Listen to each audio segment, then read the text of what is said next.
Hey there, parents and teachers. Today we're going to talk about something we all see every single day: conflict. But here's a thought. What if every little argument wasn't a problem, but a chance to teach? In this explainer, we're going to dive into how we can guide our kids through those tough moments and help them build some seriously important emotional skills along the way. Oh, you've seen it, right? It's the classic scene. Two kids, one crayon, and a whole lot of drama. And look, it might seem like a tiny thing, but believe it or not, these moments are super important. They're actually the building blocks for learning how to get along with other people. So, the first thing we all need to remember is that when young kids have conflicts, it's not a sign of failure. It's actually a sign that they're developing just like they should be. It's totally normal, and honestly, it's a vital part of figuring out how this whole social world works. So our goal isn't to get rid of conflict, but to turn it into a powerful learning moment. Okay, so if we're going to guide them, we've got to know what we're looking at, right? Let's start by breaking down the common types of conflict you're probably seeing in these early years. And yeah, these probably look pretty familiar. First, you've got your resource conflicts. That's the classic, "that's my toy" fight. Then there are social conflicts, when feelings get hurt because someone's left out of a game. Emotional conflicts, well, those often look like a full-blown tantrum, just pure frustration bubbling over. And of course, rule-based conflicts, like when a kid decides the rules of the game have suddenly changed. So what's really going on here? Why does this happen? Well, it's not because they're trying to push our buttons. It's literally because their little brains are still under construction. They're still building the tools they need for managing their emotions and, just talking about what's wrong. They feel this huge emotion, but they don't have the words or the self-control to handle it yet. Okay, so if this is all so normal, why do we even need to step in? Shouldn't we just let them figure it out on their own? Well, at this age, our guidance is kind of like the bridge that helps them get from a messy meltdown to a real learning moment.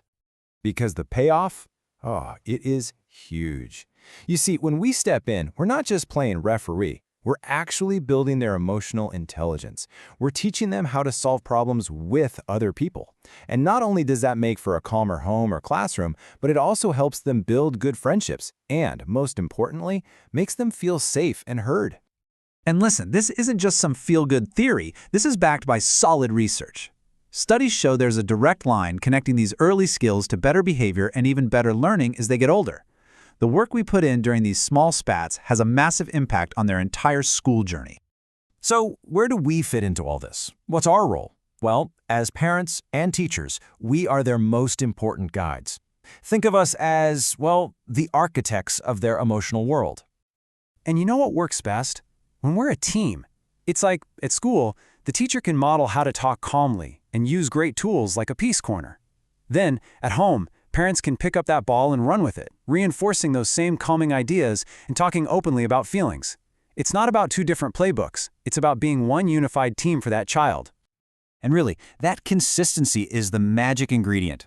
When a kid gets the same vibe, the same language, the same support at school and at home, they learn so much faster. It creates this amazing safety net that makes them feel totally secure and understood. All right, so let's get practical. What does this actually look like day to day? Let's get into some real, everyday strategies that both parents and teachers can start using, like right now. Okay, the big idea here is something called emotion coaching. And it's not about swooping in to fix everything for them. It's more like being a detective with them, helping them put a name to that big, messy feeling they're having, and then just walking alongside them as they figure out what to do with it. It's the difference between saying, "Stop that," and saying, "Wow, I can see you're feeling really frustrated right now." And you can actually teach kids this super simple 4-step process. First step, everybody just stops and takes a deep breath. Second, each person gets a turn to explain what the problem is from their side. Third, and this is a big one, they have to practice really listening to each other. And fourth, together, they come up with some ideas to solve it. This little process gives them the power to be problem solvers themselves. And hey, here are a few more tools you can toss in your toolkit. Try to model empathy in just your everyday conversations. Use visual things like a chart with different feeling faces on it. Make a huge deal out of it when you see them solve a problem peacefully. And in the classroom, try making the rules with the kids so they feel like they own them too. So, as we start to wrap this up, let's just zoom out for a second. What we're doing here, it's so much bigger than just stopping a fight over a toy. We are laying the groundwork for them to become emotionally intelligent, resilient, and kind human beings for the rest of their lives. When we as parents and teachers are on the same page with this stuff, the impact is just It's huge. We create these environments where kids feel safe enough to have those big, messy feelings because they know they've got guides to help them through the storm. So I want to leave you with a question to chew on. Whether it's taking a moment to name an emotion you see or just giving a high five for a small act of sharing, what's one small thing you can do today to help build these crucial skills?